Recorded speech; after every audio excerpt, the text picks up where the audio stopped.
This is Joe Pugh for IFLTV. We are here in Trafalgar Square. Eddie, what a fucking week. This has been wild.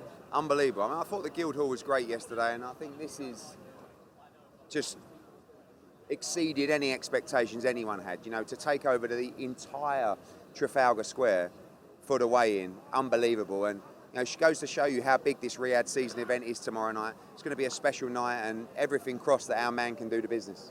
I think Steve Bunce put it best, that it's the first ever time in his career he's covered a fight in the UK where he doesn't actually feel like he's in the UK. He could be in Las Vegas, he could be in Riyadh. It doesn't feel like we're on a London Fight Week. No, and how good to put boxing on the map here. We know that it's always been a massive, massive sport in this country, but now this week's taking it to another level. It's getting the attention it deserves, and you know, I'm so pleased that AJ is spearheading it back at Wembley Stadium.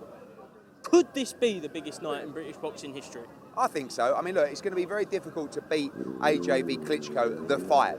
But when you look at the occasion, the build-up, the fight week, the numbers, and also the potential of the undercard, I think this could surpass even Klitschko against Joshua, you know. But obviously, we'll see how the fight plays out tomorrow night. But I can only see an unbelievable fight.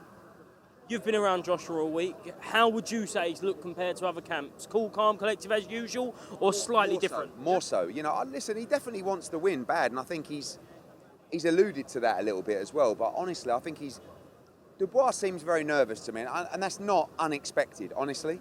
And I think that just makes you feed even more off, you know, and gain that confidence, because you're looking at this guy thinking, I'm not sure you really believe in yourself. But it doesn't matter whether Dubois believes in him, whatever he's going to be Daniel Dubois in there tomorrow night, and he'll be dangerous. Do you know what I mean? How he composes himself, we'll have to see. But whatever happens, Dubois is going to be very dangerous. AJ's got to be switched on, but I believe he's too good for him. Is the fact that he would become a 3-time heavyweight world champion a bonus for him? Does he see that as his main objective? He will always say on things like that doesn't matter. It's all about the performance. But I disagree. I really feel like he probably doesn't understand the magnitude of that achievement. 3-time world heavyweight champion. Like, it's a list of Muhammad Ali, Lennox Lewis, I think there might be one other. Like, it's an incredible achievement, and it puts him right back on the map for me as, you know, one of the biggest names in the sport, and obviously more importantly puts him one fight away from undisputed. Got to ask you about this Don Charles situation that kind of broke out 2 days ago. It's kind of old news, but I know you speak to Frank Warren about this. From your understanding, what did actually happen with Don? Was there any uncertainty? Honestly, I have absolutely no idea. I mean, it's not my fighter. Yeah. 2, it's not my business. 3, I wouldn't know anyway. Unusual, and sometimes there's no smoke without fire, but maybe Spencer Fearon just got it wrong. You know, someone said there's a cease and desist on Spencer Fearon, you know, so he wants to have got it right, but who knows? Who knows the real truth? I guess we'll see on Saturday if he's in the corner. Yeah, do you know if he's going to be in the corner or not? Absolutely no idea. Okay, yesterday, Joe Gallagher made some comment on TalkSport saying that if Anthony Joshua beats Daniel Dubois would be his first win that's a real, live, credible opponent. Yeah, did you see that? I mean, Joe's saltier than a salt beef bagel. He really is. I mean, what an absolutely idiotic thing to say. You know, firstly, Dillian Whyte, when they first fought, was so live. I mean, fuck me, that was a dangerous fight. And then, with no experience whatsoever, he decides to fight Vladimir Klitschko. Did you see the fight? Do you think that was a live opponent? Also, after that, he then went and boxed Carlos Takam on a week's notice. Okay, if you want to excuse that one. What about when he fought Joseph Parker for the unified world heavyweight champion? He took on was that not a live opponent? The other world heavyweight champion? Or is AJ just that good that these guys aren't live opponents? Then he goes and fights Alexander Povetkin. This was about 3 years before he knocked Dillian Whyte out, by the way, who's a fucking monster. Was that not a live opponent, Alexander Povetkin? Then he boxed Andy Ruiz, who, by the way, beat him. So was that not a live opponent? But if you want to say, no, I'm saying he only won against live. Well, what about when he rematched him and won? And then he fights Pulev. All right, might give you that one off if you really want. But then he fights Usyk twice. And then all of a sudden, Warlin's this big, dangerous fight. Oh, he gave Fury a load of problems, beats him easy. Idiotic comments from Joe Gallagher. But that's, you know, sometimes Joe can't help himself, you know. But Joe is a beneficiary of Anthony Joshua.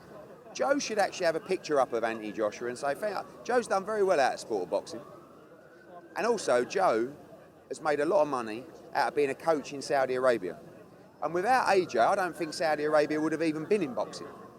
So I'm going to personally send him a nice picture of AJ for the mantelpiece and just say, bow down.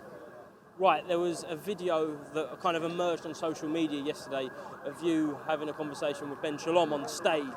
Then Spencer kind of walks over. There wasn't no sound to that, so we don't know what was said, but can you give us any clarity on what was said with Ben Shalom? Before I answer the question, I'll ask you a question. Has Ben Shalom contacted you to take down video interviews of you with anybody else during this week? I don't know. I'm not going to make comment on that. Well, if you can answer the question, I'll answer your question. I've said I'm not going to make comment on that. Obviously, well, you can't make a comment. I mean, if the answer is no, you just say no. So has Ben Shalom contacted IFL to ask for interviews to be taken down during fight week? I genuinely don't know. Well, the answer is yes, 100% categorically. So I can't remember what was said on the stage. I've no idea.